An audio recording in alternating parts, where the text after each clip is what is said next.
मध्यंतरी एकदा मी आईला भेटण्यासाठी चंपानगरीला गेलो होतो.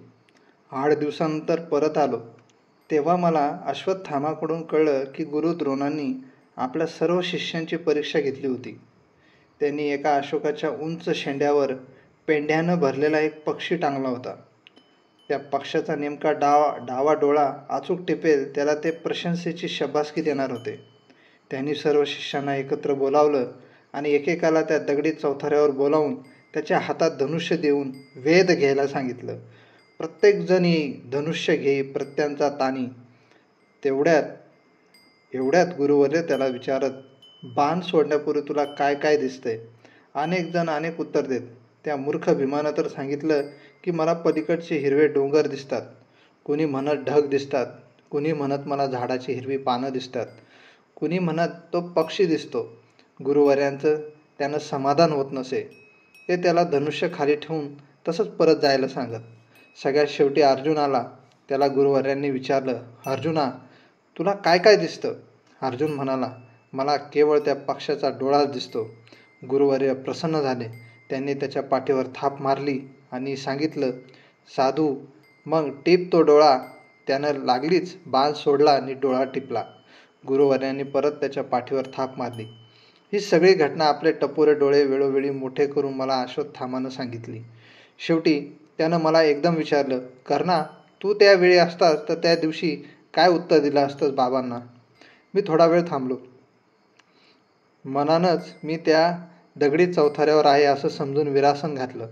डोळ्यासमोरच्या त्या पक्षाच्या डोळ्यावर दृष्टी अचल ठेवली आणि त्याला म्हणालो, अश्वत्थामा, मी असतो तर म्हणालो असतो मला काहीच दिसत नाही, कारण लक्ष समोर असलं की कर्ण हा कर्ण उतरत नाही. कर्ण उरतच नाही. त्याच्या सर्वांगांचा बाणा होतो. नुसता बाणच नाही, बाणाचं टोक नि लक्षाच्या छेदबिंदू. मी म्हणालो असतो, माझ्या टोकदार शरीराला 1 तिळा एवढी जागा समोर चिटकवली आहे. माझ्या त्या उत्तरानं आनंदित होऊन अश्वत्थामानं मला मिठीच मारली. तो म्हणाला, कर्णा, तू सर्वात श्रेष्ठ धनुर्धर होशील. त्याच्या मिठीतून स्वतःला सोडून घेत मी मनाशी ठरवित होतो, ज्या राजकुमार अर्जुनाला त्या पक्षाच्या डोळा फोडल्याबद्दल गुरुवर्यांनी एवढी शाबासकी दिली होती, तोच लक्षवेध आज मी करीन. तसा केला तर मग मी कधीतरी का होईना गुरुद्रोण मलाही जवळ घेतील, माझीही पाठ थोपटतील. त्या दिवशी संध्याकाळी मी नगरात आलो. एक पेंडा भरणाऱ्या माणसाकडून एक पेंडा भरलेला पक्षी घेतला आणि परत आलो. रात्री सगळीकडे सामसूम होताच शोनाला जागं केलं. तो आणि मी आमच्या दालनाबाहेर आलो. माझ्या हातात तो पक्षी होता. सगळी युद्धशाला शांत होती. दिवसभर शस्त्रांच्या खणखणाटांनी हादरणारी ती जागा आता निशब्द होती. जागजागी इंगुदीचे पलिते त्या भव्य पटांगणाला धीर देत पेटत होते. त्यातला एक पलिता मी हातात घेतला आणि मधल्या धनुर्वेदाच्या दगडी चौथऱ्यावर चढलो. समोरच तो विशाल अशोक वृक्ष होता. त्याच्याकडं बोट दाखवीत मी हातातील पक्षी शोनाच्या हाती देत म्हणालो, हा पक्षी त्या झाडावर उंच ठिकाणी बांध आणि तू तिथंच पलिता घेऊन थांब. कशाला? त्यानं आश्चर्यानं विचारलं. ते नंतर सांगतो, जा लवकर. माझ्या हातातील पलिता आणि पक्षी घेऊन तो झाडाकडं गेला. सरसर खरोटीसारखा सरपटत क्षणार्धात तो वर चढला. थोड्याच वेळात तो म्हणाला, दादा, इथं एका फांदीला एक धागा बांधलेला दिसतो, इथं बांधू का? शक्य असेल तेवढं वर जा अजून. मी खालून ओरडलो. तो तेथून भरपूर उंच गेला. त्याला त्यापेक्षा वर जाता येणं शक्य नव्हतं. त्यानं हातातील पक्षी एका फांदीला बांधला. तो एका दुसऱ्या फांदीला बसला. मी त्याला ओरडून सांगितलं, मला तो पक्षी दिसेल असा हातातील पलिता धर, जरासुद्धा हलू नकोस. त्यानं हातातील पलिता घट्ट धरला. मी धनुष्य उचलल्याने विरासन घातलं. त्या चौथऱ्यावर उभा राहून मी सूर्यदेवाचं शिष्यत्व पत्करलं होतं. माझं मन मला सांगू लागलं, लक्षात ठेव, राजकुमार अर्जुनानं लक्ष्याचा दिसणारा एकच डोळा फोडला होता. तुला दोन्ही डोळे फोडायचे आहेत. दिसणारा आणि न दिसणाराही. कसा? पहिला बाण लागता तो पक्षी गिरकी घेई, त्याची उलटी बाजू वरती येईल. तेवढ्यात दुसरा बाण त्याच्या दुसऱ्या डोळ्यात घुसला पाहिजे. हे दोन्ही बाण एकाच वेळी सोडायचे आहेत आणि तेही पलित्याच्या या धुसर प्रकाशात. मी झाडाकडं पाहिलं. पलिताच्या फरफरणाऱ्या ज्योतीवरून वाऱ्याचा कानोसा घेतला. शेजारच्या भात्यातील 2 सुची बाण सरकन खेचून हातात घेतले. धनुष्य पेललं नि तेही दोन्ही बाण त्यावर चढविले. प्रत्यंचा खेचली. आता मी उरलो नव्हतो. माझं शरीर, मन, दृष्टी, श्वास, बाणांची 2 अग्न नि पक्ष्यांचे दोन्ही डोळे एक झाले. खेचलेल्या प्रत्यंच्या वरची दोन्ही बोटं स्थिर झाली. 2 बोटावर 2 वेगवेगळे प्रभाव होते. त्यातला एक बाण थोडासा पुढं जायला हवा होता नि लगेच त्याच्या मागोमाग एक क्षणाची स्थिरता झाली नि दोन्ही बाण सू करीत एकामागून एक धनुष्यातून सुटले. एक तडाखा बसला आणि तो पक्षी उलटा फिरला. इतक्यात दुसऱ्या बाणाची आणखी एक तडाखा त्याला बसला आणि शोणानं गडबडीत कसा तरी बांधलेला तो पक्षी दोर तुटल्यामुळं धाडकन खाली कोसळला. हातातील धनुष्य फेकून देऊन चौथाराच्या 4-4 पायदंड्या एकदम उतरत मी धावतच त्या झाडाखाली गेलो. पक्षी हातात घेऊन कडेच्या पलित्याजवळ नेऊन बघितला. त्याच्या दोन्ही डोळ्यांच्या बाहुल्यात 2 बाण घुसले होते. माझे डोळे यशाच्या आनंदानं चमकू लागले. शोण झाडावरून उतरून खाली आला. दूरवर रात्री पहारा देणाऱ्या एका पहारेकऱ्यानं मध्यरात्रीच्या घटकांचे ठोके लोहतबक्कावर दिले. आम्ही परत येऊन दालनात झोपी गेलो. त्या दिवसापासून लक्षवेधाचा एखादा अवघड हात आम्ही दोघं गुप्तपणे रात्री कोणीच आखाड्यात नसताना करू लागलो. कारण रात्रीच्या निशब्द शांत वेळी मनाची एकाग्रता छान करता येई. कुणाचाच व्यत्यय नसे. वर्षामागून वर्ष सरावत केव्हा निघून गेली ते मला आणि शोनालाही समजलं नाही. मल्लविद्येचे हात शिकल्यामुळं माझं शरीर भक्कम झालं होतं. दंडांच्या स्नायूवर भक्कम मुष्टी प्रहार करून अश्वत्थामा मला म्हणे, कर्णा, हे मांस आहे की लोखंड? असाच एकदा मी अश्वत्थामाबरोबर राजवाड्यावर गेलो होतो. राजवाड्यासमोरच्या तलावाच्या कठड्यावर दुर्योधनाचे मामा शकुनी हातात एक पांढरशुभ्र राजहंस घेऊन बसले होते. मला त्या पांढऱ्या पक्षाबद्दल फारच आकर्षण होतं. पाण्यातून आपल्या पायांची वल्ली मारत मानेला किती ऐटदार झटके देत फिरत असतो तो. जणू जल साम्राज्याचा तो एकटाच सम्राट असतो. आम्ही दोघे शकुनी मामाजवळ गेलो. ते जवळजवळ महाराज धृतराष्ट्रांसारखेच दिसत होते. पण त्यांना एक सवय होती. बोलताना ते नेहमी भुवया उडवीत. त्यांच्या बारीक डोळ्यावरच्या जाड भुवयांकडं त्यांच्याशी बोलणाऱ्याचं वारंवार लक्ष जाई.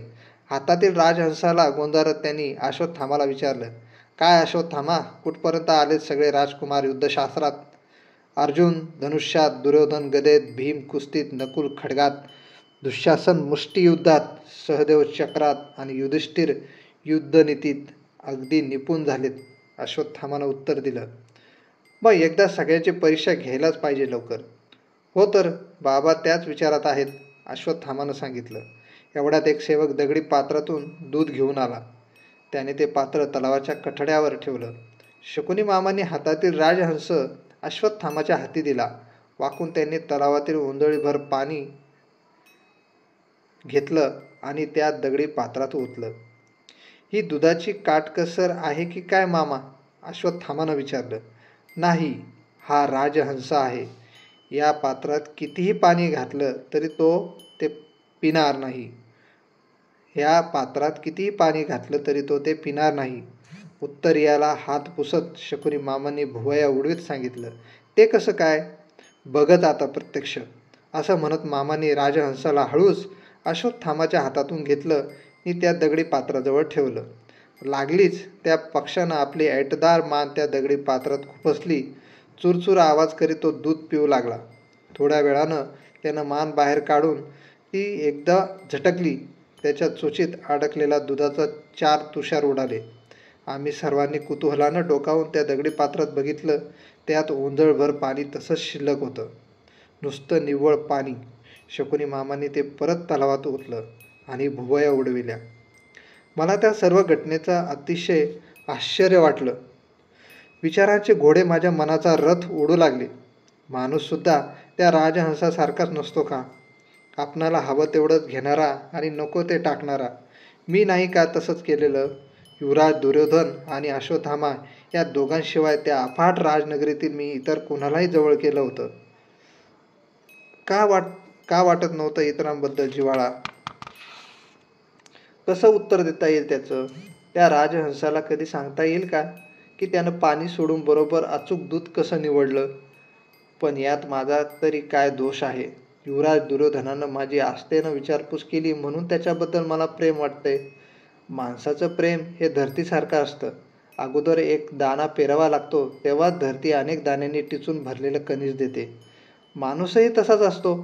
प्रेमाचा एक शब्द मिळाला तर त्यासाठी प्रेमाची शब्दगंगा मुक्तपणे उधळायला तो तयार असतो. म्हणूनच मला दुर्योधनाबद्दल प्रेम वाटत होतं. अश्वत्थामा तर निरागस आणि मनमोकळा होता. त्याच्या आणि शोणात मला कधीच काही फरक वाटला नाही. बाकीच्या कुणाचीही माझ्याशी ओळख नव्हती. ती करून घेता येणं शक्यही नव्हतं, कारण तेवढा वेळ मला नव्हता. तो भीम तर आपल्या ताकदीच्या तोऱ्यात नेहमी त्या आखाड्यात मातीत लोळत पडलेला असे. जेव्हा बाहेर पडलेला असे तेव्हा नुसता काही ना काही खाई. किती भसाडा होता त्याचा आवाज, डोळे भोकरासारखे मोठे आणि झोपला की वादळी वाऱ्यासारखे घोरे. तो ज्येष्ठ पांडव युधिष्ठिर तर अश्वत्थाम्याशी नुसता घटकानं घटका युद्ध, नीती, कर्तव्य असल्या अवघड विचारावर बोलत राही. तो स्वतःला कुरूंचा युवराज मानी. विदुर, पितामहही तसं मानत असावेत. दुर्योधनाला काही ते मान्य नव्हतं. तो स्वतःला आग्रहानं युवराज म्हणून घेई.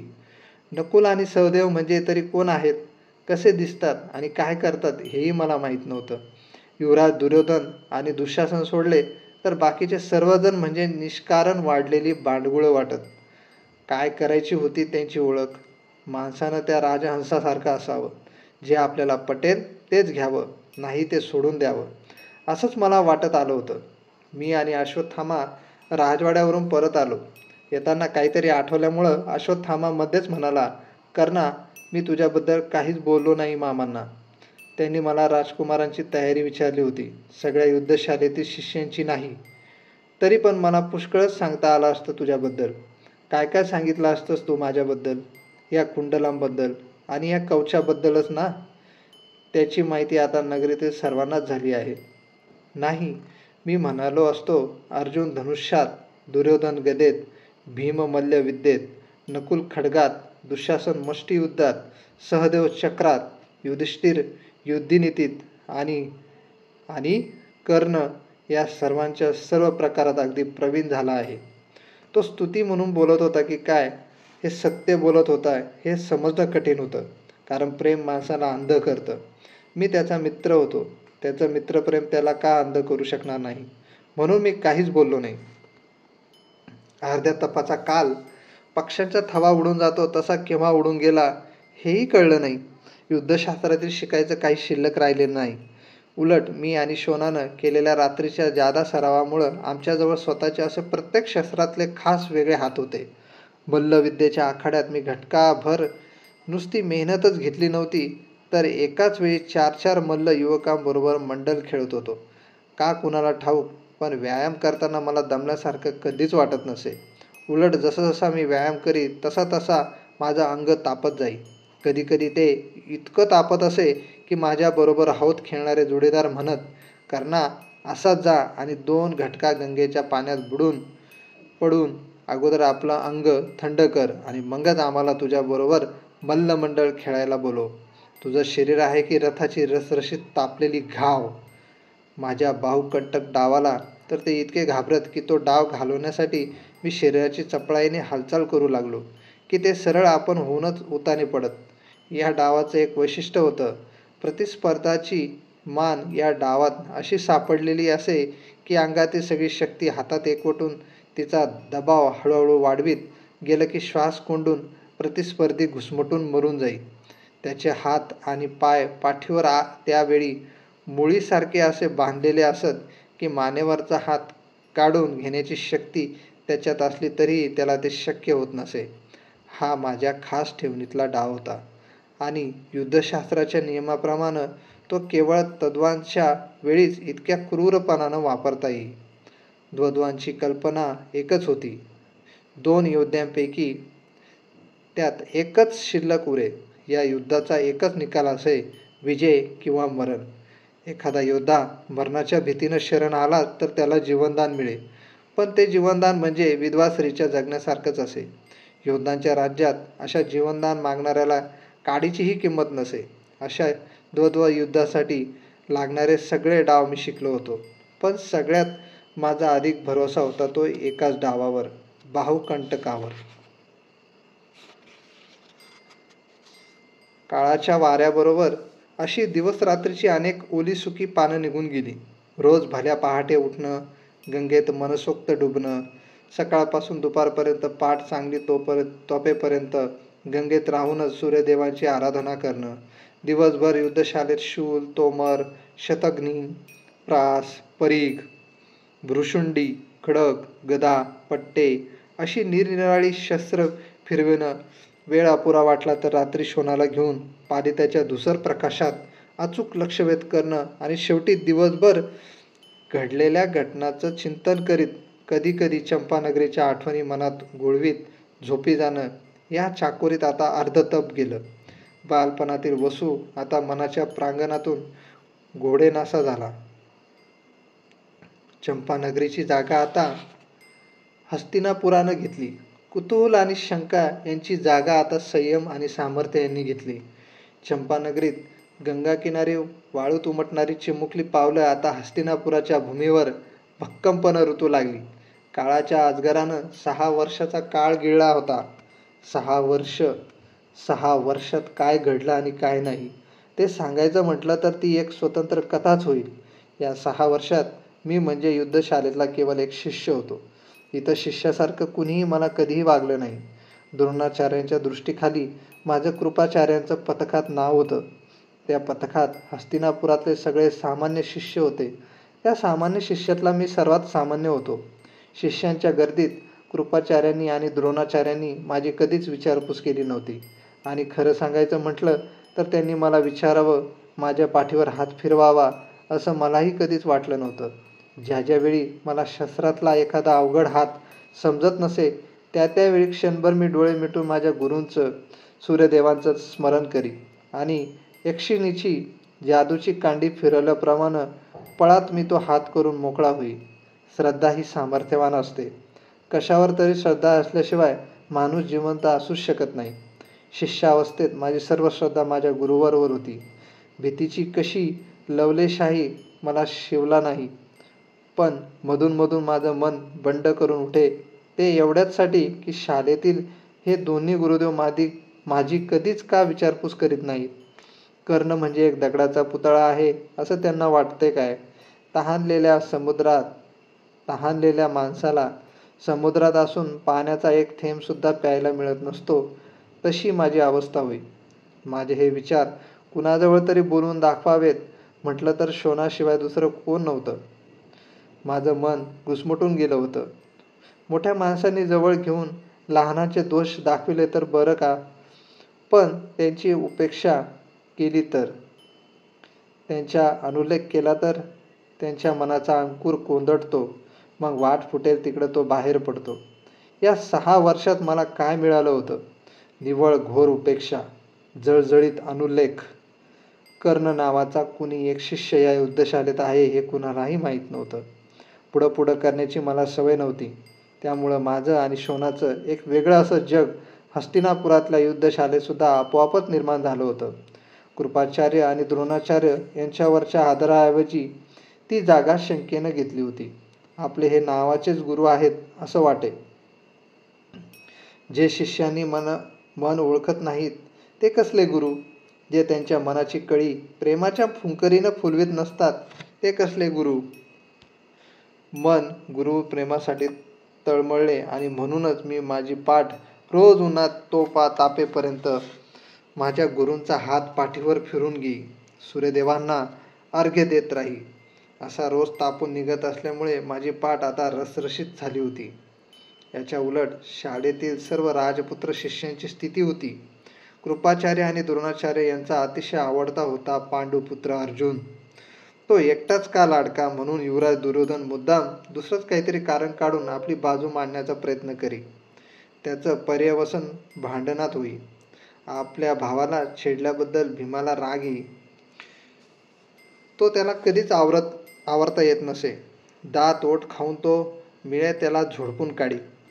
द्रोणाचार्यांच्या भीतीनं भांडणाची कागाळी कुणीही त्याच्यापर्यंत पोहोचवीत नसत. एकदा तर असं ऐकायला मिळालं की ते सगळेजण मिळून वनविहारासाठी नगराबाहेर गेले. नगराबाहेर गेले असताना दुर्योधनानं दुःशासनाच्या मदतीनं भीमाचे हातपाय, तो झोपला असताना रानवेलींनी करकचून बांधून त्याला सरळ एका तळ्यात फेकला. परंतु भीमाला काही झालं नाही. त्याला जलदेवतांनी सोडविले म्हणे.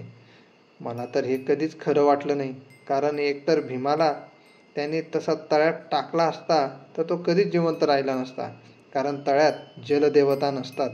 तिथं विशाल जबड्यांचे मासे आणि क्रूर मगरी असतात.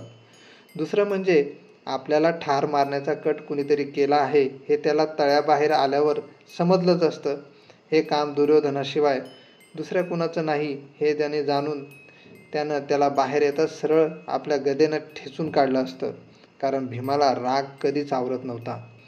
कुणीही सांगितलेलं तत्त्वज्ञान त्यानं मानलं नसतं आणि कुणीही केलेल्या सांत्वनानं त्याचं कधीच समाधान झालं नसतं. राजकुमारांची भांडण सोडविताना आणि त्यांच्या सामर्थ्याचं तोंड भरून वर्णन करताना सारथ्याच्या एकच्छित 2 मुलांकडं लक्ष द्यायला कुणाला सवड असणार. अशी ही 6 वर्ष गेली. एका किशोराचं तारुणात रूपांतर झालं. धाडसाची आणि आव्हान देणारी प्रत्येक गोष्ट आता अंगावर घ्यावी असं वाटू लागलं. तारुण्य ज्वलंत धमन्याचं अविरत स्पंदन, निसर्गानं मानवाला दिलेलं सर्वात श्रेष्ठ वर, जीवनाच्या नगरातील एकमेव राजमार्ग, निसर्गाच्या साम्राज्यातला वसंत, मनाच्या मयुराचा पूर्ण पसरलेला पिसारा, फुललेल्या शरीर भुजंगाचा डौलदार असा ठिपकेदार फणा, भावनांच्या उद्यानातील धुंद केवडा, विश्वकर्त्यांच्या अविरत धावणाऱ्या रथातील सर्वात ऐटदार घोडा, माणसानं मानानं मिरवायचा काळ, काहीतरी मिळवायचा काळ, शक्तीचा आणि स्फूर्तीचा काळ, काहीतरी करावं असं खऱ्या खऱ्या अर्थाने वाटणारा ध्येय वेडा काळ. बालपणातील सर्व वस्तूंना हिरवा रंग असतो. तारुण्यातील सर्व वस्तूंना गुलाबी केशरी रंग असतो. क्षितिजाला भिडणाऱ्या आकाशाच्याही पलीकडं तारुण्याच्या दृष्टीची झेप जात असते. जे जे गतिमान आणि प्रकाशमान असतं त्याची त्याला सहज सुंदर ओढ असते. जिथं जिथं आणि जे जे अशक्य असेल ते शक्य करण्याची अंगभूत उर्मी त्याच्यात असते. अशक्य हा शब्दच नसतो त्याच्या कोशात. अलीकडं मला माझ्यात लहानपणीच्या आणि किशोरावस्थेतील काही गोष्टीचा हसू होई. गंगेला गंगामाता म्हणणारा कर्ण, तिच्या काठी उत्तरीयात शिंपले वेचणारा कर्ण, गरुडासारखा आकाशात जातो म्हणणारा कर्ण, पोरांच्या आग्रहाला मान देऊन राजा म्हणून पाशाणी सिंहासनावर बसणारा कर्ण, आपली कुंडलं कशी चमकतात हे गंगेच्या पाण्यात न्याहाळणारा कर्ण. किती फसवा होता तो त्या वेळेचा आनंद, किती फसवा होता त्या वेळेच्या श्रद्धा, किती संदिग्धता, किती अज्ञान. हे सगळं पुसट होत गेलं. काळाच्या टोळानं हे सगळं फस्त केलं. जीवनाच्या रथाचे वेग तारुण्याच्या सारथ्यानं आपल्या हाती घेतले. या रथाला 5 घोडे असतात. सामर्थ्य, महत्त्वाकांक्षा, निर्भयता, अभिमान आणि औदार्य. जे सामर्थ्यशाली असतं तेच तारुण्य. प्रकाश कधीतरी काळ असतो काय? असलं सामर्थ्यशाली तारुण्य आपल्याबरोबर इतरांचा मान वाढवितं. महत्त्वाकांक्षा हा तर तरुणाचा स्थायी भाव. मी मोठा होईन, परिस्थितीच्या डोक्यावर पाय ठेवून मी तिला वाकवीन, ही तरुणाची उभारीची उर्मी असते. निर्भयता म्हणजे तारुण्याच्या जीवन संगीतातला सगळ्यात उंच स्वर. भय हा या स्वराचा फुटलेला चिरका आवाज. चिरका आवाज कुणाला कधीतरी आवडेल का? जग उंच स्वरांनी तान ऐकायला उत्सुक असतं, चिरका आवाज नाही. अभिमान असतो तारुण्याचा आत्मा. ज्या माणसात श्रद्धा नाही तो माणूस नाही, आणि ज्या तरुणात अभिमान नाही तो तरुण नाही. म्हणून माणूस हा आपल्या श्रद्धांचा नेहमीच अभिमान बाळगतो. त्याच्यासाठी प्रसंगी प्राण द्यायलाही त्याला तयार असावं लागतं. आणि औदार्य म्हणजे तर तरुणांचा अलंकार, आपल्या शक्तीचा इतर दुर्बलांच्या संरक्षणासाठी केलेला वापर, आपण जगून इतरांना जगविण्याचं अमोल साधन. असं असतं हे तारुण्य. जिथं ते असतं तिथंच अपमानाची चीड असते. जिथं ते असतं तिथं आपला न्याय हक्कावर झालेल्या आक्रमणाची भिरड असते. जिथं ते असतं तिथे ते अन्यायाचा पक्ष निखदून काढतं. जिथं ते असतं तिथं खऱ्या अर्थानं विजय असतो. तिथंच प्रकाश असतो. प्रकाश नसेल तर मग अंधकार, अपमानाला कवटाळणारा अंधकार, पराजयाचं विष अमृत म्हणून पचविणारा अंधकार, अन्यायाचं समर्थन करणारा अंधकार, आक्रमणाला भिणारा अंधकार.